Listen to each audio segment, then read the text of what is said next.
በምድራችሁ ላይ ሰላም አመጣለሁ፣ ማንም ሳያስፈራችሁ ትተኛላችሁ። ዘሌዋውያን ምዕራፍ 26 ቁጥር 6። የዛሬው የዚች የዕለተ ሰንበት ትምህርታችን እዚህ ላይ ያተኮረ ነው። ሰንበታቴን ጠብቁ፣ መቅደሴንም ፍሩ፣ እኔ እግዚአብሔር ነኝ ይላል። በሥርዓቴ ብትሄዱ ትእዛዛቴንም ብትጠብቁ ብታደርጉትም ዝናባችሁን በወቅቱ እሰጣለሁ፣ በምድራችሁም ላይ ሰላምን እሰጣለሁ። ማንም ሳያስፈራችሁ ትተኛላችሁ። ሰይፍም በምድራችሁ አያልፍም፣ ጠላቶቻችሁንም ታሳድዳላችሁ፣ በፊታችሁም በሰይፍ ይወድቃሉ። ለቀደሙት አባቶቻችን እግዚአብሔር የሰጠው ተስፋ ነው። ጠላት ሲባል የሰው ልጆች ሁሉ ጠላት ዲያብሎስ ነው። ሰው ለሰው ጠላት አይደለም። እግዚአብሔርን ስለምንመስል ሰው ለሰው በረከት ነው። ሐዋርያው ቅዱስ ጳውሎስ የቀደመው እባብ ያለው እሱ ነው፣ ጠላታችን ነው። እግዚአብሔር አሁንም ይጣልልን። በሰላም እንዳንኖር ያደረገን ያ የቀደመው ጠላት ዲያብሎስ ነው። አሁንም ይጣልልን። ዛሬም ቀደም ሲል በወንጌሉ እንደሰማነው በዝግ ቤት ለሁለተኛ ጊዜ ታይቷቸው ነበረ ጌታችን ኢየሱስ ክርስቶስ። ምትሃት ያዩ መሰላቸው፣ ደነገጡ ይላል። እርሱም ስለምን ትደነግጣላችሁ? ሐሳብስ በልባችሁ ለምን ይነሳል ብሏቸው ነበረ። ደንግጠው ፈርተው ነበረ። ፈርተው ዘግተው ይጸልዩ ነበር የሚል ነው በአብዛኛው የምናገኘው። በዚህ መካከል ላይ ነው ልባችሁ አይደንግጥ፣ በእኔ እመኑ፣ በአባቴም እመኑ፣ በአባቴ ብዙ መኖሪያ አለ። የዮሐንስ ወንጌል ምዕራፍ 14 ቁጥር 1። ለምንድን ነው የምንጨነቀው? እምነት ስለሚጎለን፣ ከማይታዩ መናፍስት ጋር ስለምንዋጋ። መጋደላችን ከስጋና ከደም አይደለምና ከአለቆችና ከስልጣናት ጋር፣ ከዚህም ከጨለማ ዓለም ገዦች ጋር፣ በሰማያዊ ስፍራ ካለ መንፈሳውያን ሰራዊት ጋር ነው። ኤፌሶን ምዕራፍ 6 ቁጥር 12። አናየውም። ለዚህ ነው የምንቸገረው። የልባችን እምነት ሲላላ እግዚአብሔር ፊት ሆነን ለማምለክ መተን ተጨንቀን ብንመለስበት ጊዜ አለ። ለዚህ ነው ሐዋርያው ቅዱስ ጳውሎስ የእምነትን ጋሻ ያዙ አለ፣ በዚያም ድል ታደርጋላችሁ። የእምነት ጋሻ ምንድን ነው? በቆላስይስ ምዕራፍ 3 ቁጥር 5 ላይ እንዲህ ይላል፣ እንግዲህ በምድር ያሉትን ብልቶቻችሁን ግደሉ፣ እነዚህም ዝሙትና ርኩሰት፣ ፍትወትም፣ ክፉ ምኞትም፣ ጣዖትንም ማምለክ የሆነ መጎምጀት ነው ይላል። ምድራዊ ብልቶቻችሁን ሲል ምን ማለት ነው? ምኞታችሁን፣ ለስልጣን መገዳደላችሁን፣ በክፉ ነገር መቆማችሁን፣ ወንድም ወንድሙን የሚጠላበትን፣ እህት እህቷን የምታሳድበትን፣ ለሚያልፍ ነገር፣ ለሚያልፍ ስልጣን፣ ለሚያልፍ ዕውቀት፣ ለሚያልፍ ሀብት መጣላትን፣ እነዚህ በምድር ያሉት ብልቶች ይባላሉ። ኃጢአት የሚያሰሩን ነገሮች ሁሉ እነዚህን ስናርቅ አለቆችና ባለስልጣናትን፣ የማይታይ መናፍስትን የማሸነፍ ኃይል አለን። እግዚአብሔር ለሁላችን ይስጠን ይሄንን። በሁሉም ላይ ጨምራችሁ የሚንበለበሉትን የክፉን ፍላጻዎች፣ አይታዩም ይወጋሉ ግን የክፉ ፍላጻ፣ የሰይጣን አሰራር፣ የዲያብሎስ አሰራር እግዚአብሔር ይጣልልን ወገኖቼ፣ እግዚአብሔር ይጣልልን። መብርሃን ቅድስት ድንግል ማርያም ትርዳን። አዎ ክብሩ የሱ ይሁን። የክፉን ፍላጻዎች ሁሉ ልታጠፉ የምትችሉበትን የእምነትን ጋሻ አንሱ አለ እኮ ዳዊት። ዙሪያዬን የሚጠብቅ ጋሻዬ ነው አለ። ከፊት የመጣውን ጠላት ታየዋለህ፣ አየዋለሁ፣ ታየዋለሽ። ከኋላ የሚመጣውን ጠላት ግን አናየውም። ዙሪያውን የሚከልል የእምነታችን ጋሻ ነው። እየፈራን ብርታት ይሰጠናል። አለቀልን እያልን እግዚአብሔር ብርቶች ያደርገናል። መላእክቱን ስለ ድካማችን ያዛቸዋል። ምድያማውያን በእስራኤላውያን ላይ ተነሱባቸው። ምክንያቱም እስራኤልም በእግዚአብሔር ፊት ክፉ አደረጉ ይላል። የኛው በደል፣ የኛው ክፋት፣ የኛው ኃጢአት ነው ዛሬ አገር የምትታመሰው፣ ዛሬ መገዳደል የበዛው፣ ደም መፍሰስ የበዛው። አንዱ በአንዱ ማሳበብ ይችላል፣ ግን ዋናው የሁላችንም አለመታዘዝ፣ የሁላችንም ክፉ ማድረግ ሀገርን ሰላም አሳጣ። ዓለም ላይ ብጥብጥ ሁከት ሆነ። ለምን? ዛሬ ያለንበት ዘመን ክፉ ዘመን ነው።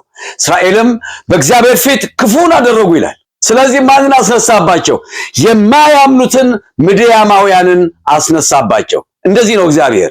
ክፋት በልባችን ውስጥ ካለ ያላመኑትን እግዚአብሔር ያስነሳቸዋል። በብሉይ ኪዳን ስንመለከት እግዚአብሔር የሚሄድባቸው መንገዶች ናቸው። ምድያማውያን እጃቸው ጠነከረ በእስራኤል ላይ ይላል። መውጫ መግቢያ ያሳጧቸው፣ ጫካ ውስጥ ገቡ።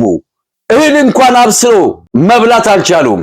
በየዓመቱ እየመጡ የዘሩትን አዝርት እህሎቻቸውን ሁሉ እንደ አንበጣ መንጋ ሆነው ያጠፉባቸው ነበረ። ተቸገሩ 7 ዓመት ሙሉ። የማጥፋት የእስራኤል ዛሬ የማጥፋት ነው። እንደዚህ የምንሆነው የማን ጥፋት ነው? የእግዚአብሔር መልካምነቱ መሰወር አይደለም፣ የራሳችን ክፋት። ስለዚህ አንድ ብላቴና ያልታሰበ በወይን መጥመቂያ ውስጥ ስንዴ ሲወቃ የነበረ የዮአስ ልጅ ጌዲዮን የሚሉት ወጣት እስከ መቼ ነው እያለ ስንዴውን ይወቃ ነበረ። ድንገት የእግዚአብሔር መልአክ በሰው መልክ ተገለጠለት። መጽሐፈ መሳፍንት ምዕራፍ 6 ላይ ማየት እንችላለን። መልአኩ እንዲህ አለው፣ አንተ ጽኑ ኃያል ሰው፣ ፈርቶ በወይን መጥመቂያው ስንዴ ሲወቃ የነበረውን ልጅ አንተ ጽኑ ኃያል ሰው አለው። ጌዲዮን አላመነም። እኔ ነኝ ኃያል አለው። አዎ አንተ ጽኑ ኃያል። እንደዚህ ነው የሚለን። እኛ ፈርተን ተስፋ የቆረጥንበትን ወድቀናል ያንበትን ከስር እግዚአብሔር ያነሳና ያቆመናል በሁለት እግራችን። ደስ ይበላችሁ፣ አመስግኑት። አሁንም ደግማችሁ ደስ ይበላችሁ። አዎ ክብሩን ይሰጥ እግዚአብሔር ከኛ ጋር ከሆነ ይህ ነገር ሁሉ ለምን ደረሰብን? አንዳንዴ አይመስለንማ። እግዚአብሔር የተለየን፣ እግዚአብሔር የተወን ይመስላል።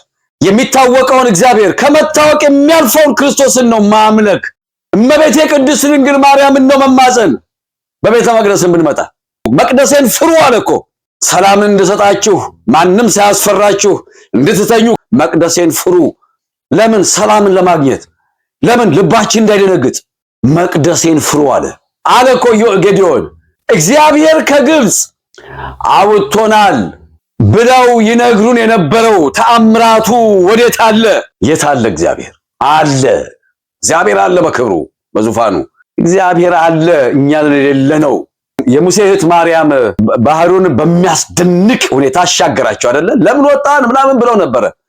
እግዚአብሔር ዝም ብለህ ባህሩን ምታው በእንጨት አለና አሻገራቸው። በቀላሉ ነው የሚያሻግረው እግዚአብሔር። ከዚያ በኋላ ከበሮን አነሳች።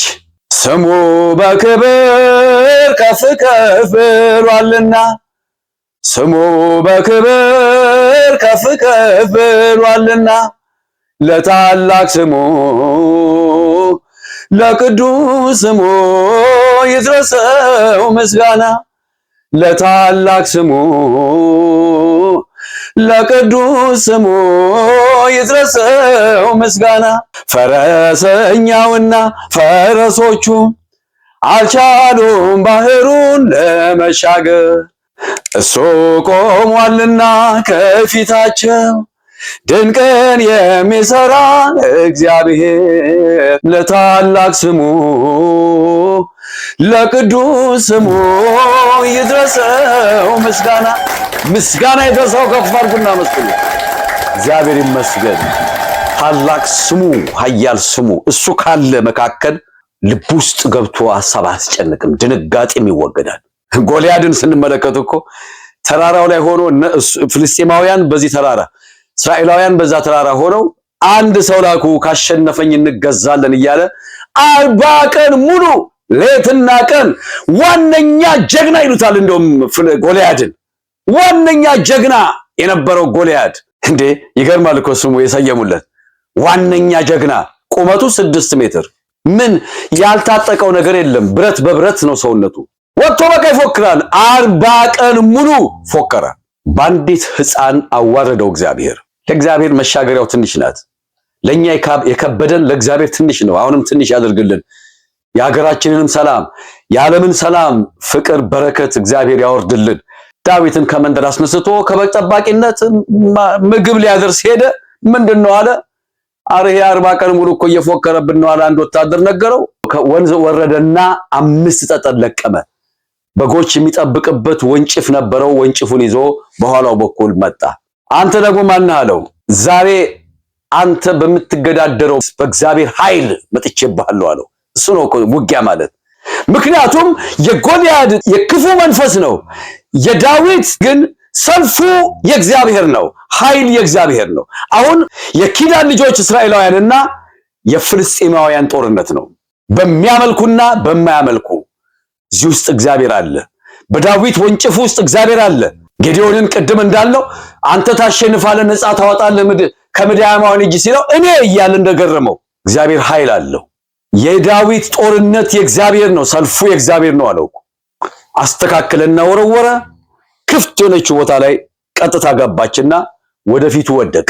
40 ቀንና 40 ሌሊት የጮኸው ጎልያድ በአንዲት ጠጠር ወደቀ። ክብር ምስጋና ለእግዚአብሔር ይሁን።